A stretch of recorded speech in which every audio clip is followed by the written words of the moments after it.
Whatever happened to the war on Christmas? Did it conclude? Did one side win? Or did it simply drift away? A few weeks ago, I said to my colleagues, get ready for the onslaught of war on Christmas stories and the debate that comes along with it. But I think I was wrong because I haven't really seen much discussion about the war on Christmas and then the debate about different issues that are categorized under the war on Christmas, and then that meta debate that people end up having on social media where they say, what are you talking about? There is no war on Christmas. It's all made up. It's not a thing. Well, what happened? Why did we not have this conversation this year? Could it be that everybody just called every activity Christmas and everyone happily celebrated Christmas together in Canada? I'm not so sure about that part. Or could it be that Christmas is like totally banned and nobody talks about Christmas anymore? Well, that's clearly not true either. What's going on here?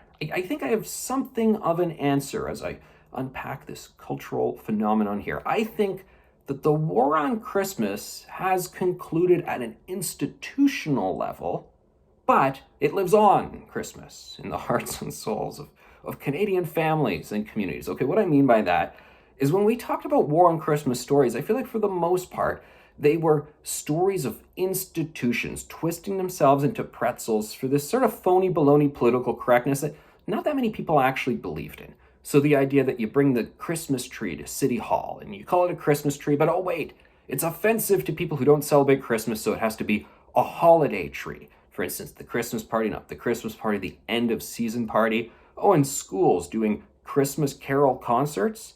A lot of schools I know of, they don't do these Christmas concerts. They call it holiday concerts or end of term concerts, that sort of thing. But these are all institutions that are connected to government or very large corporations that feel like they really need to be antiseptic and absolutely sanitize everything. So I think the war on Christmas kind of did conclude in institutional settings, and it did not go in Christmas's favor. We must not say the phrase Christmas.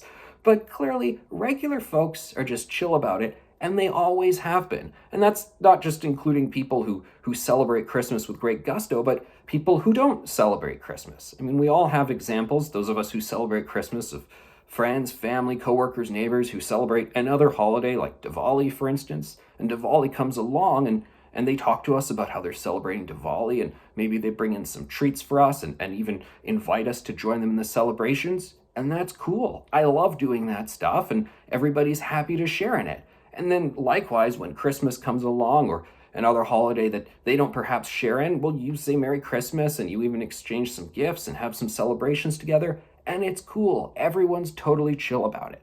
So in a way, is it the end of the world that institutions have so sanitized Christmas away?